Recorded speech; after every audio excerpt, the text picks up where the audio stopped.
నమస్తే, welcome to four sides TV. నేను మీ Vasudevan.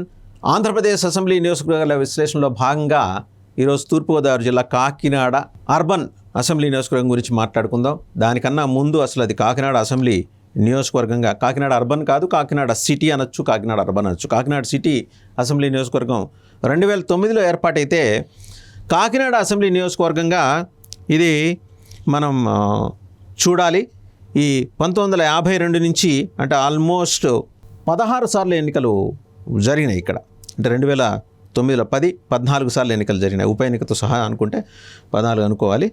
So ఇక్కడ ఈ విషయం కనుక మనం చూస్తే ముందర రద్దు కాకముందు కాకినాడ అసెంబ్లీ నియోజకవర్గం దాని తీరుతెన్నులను చూసి తర్వాత కాకినాడ సిటీలోకి వద్దాం.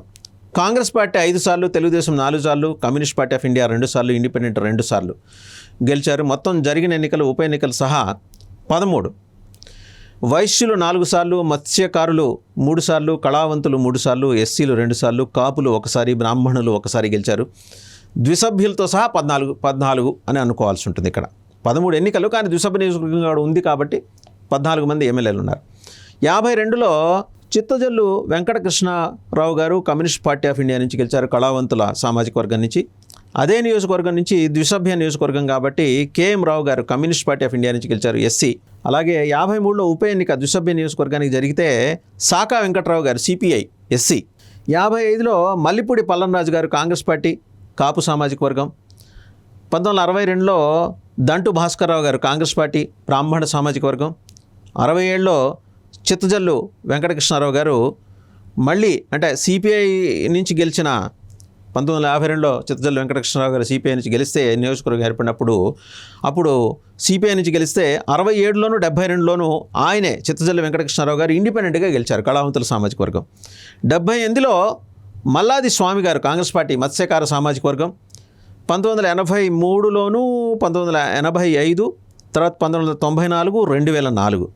83, 85, 94, 2004 ఈ 4 సార్లు ముత్తా గోపాలకృష్ణ గారు ఇక్కడి నుంచి గెలిచారు. తెలుగుదేశం పార్టీ నుంచి ఆయన 3 సార్లు గెలిచారు, వైశ్య సామాజిక వర్గం. 2004లో మాత్రం కాంగ్రెస్ పార్టీ నుంచి గెలిచారు.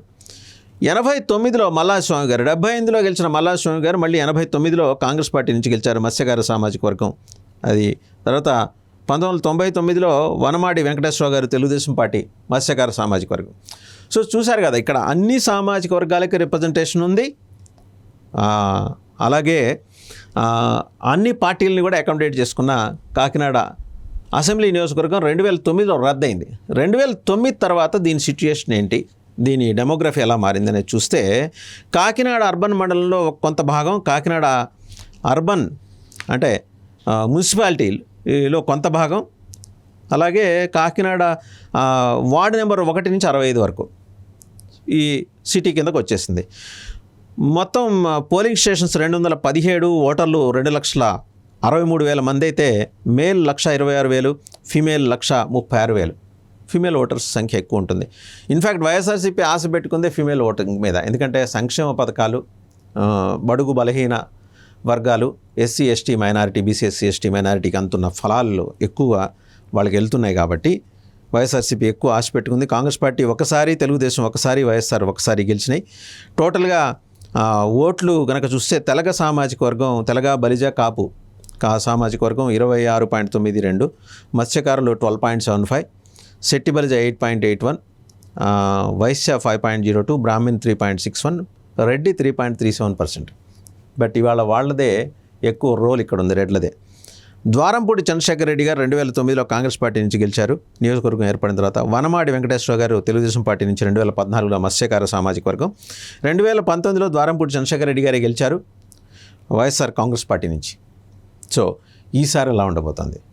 ద్వారంపూడి చంద్రశేఖర్ రెడ్డి సవాల్ విసిరా పవన్ కళ్యాణ్కి, ఏమని, మీరు వచ్చి నుంచోండి నేనే గెలుస్తా అని. మరి పవన్ కళ్యాణ్ కాకినాడ సిటీ నుంచి నుంచుంటారా? ఎందుకంటే పవన్ కళ్యాణ్ చాలా భారీ ఎత్తున ఎలిగేషన్స్ లెవెల్ చేశారు. ఈయన బియ్యం అక్రమ రవాణా చేస్తున్నారు కాకినాడ పోర్ట్ నుంచి విదేశాలకి, రేషన్ బియ్యం, ఇంకా రకరకాల ఆరోపణలు. ఈయన దోపిడీ గురించి, ఈయన దౌర్జన్యాల గురించి, ఈయన దురాగతాల గురించి, వైఎస్ఆర్సీపీ వ్యవహారం గురించి. సో అదేమన్నా పవన్ కళ్యాణ్ నిజంగా వచ్చి నుంచుంటే ఇక్కడ అడ్వాంటేజ్గా మారుతుందా పవన్ కళ్యాణ్కి? లేకపోతే ద్వారంపూడి చంద్రశేఖర్ రెడ్డి ఇక్కడ ఇన్నిసార్లు సవాలు విసురుతున్నారు కాబట్టి ఆయనకున్న నేపథ్యం ఏంటనేది ఇక్కడ ఒకసారి చూస్తే దౌర్జన్యాలతోటి దురాగతాలతో గెలవాలని ఏమన్నా ఆయన ప్లాన్ చేస్తున్నారా, స్కెచ్ చేస్తున్నారా? దాన్ని మరి మన భీమ్లా నాయక్, గబ్బర్ సింగ్ ఎలా ఎదుర్కొంటారో వేచి చూడాలి. ఇది కాకినాడ సిటీ అసెంబ్లీ నియోజకవర్గం గురించి.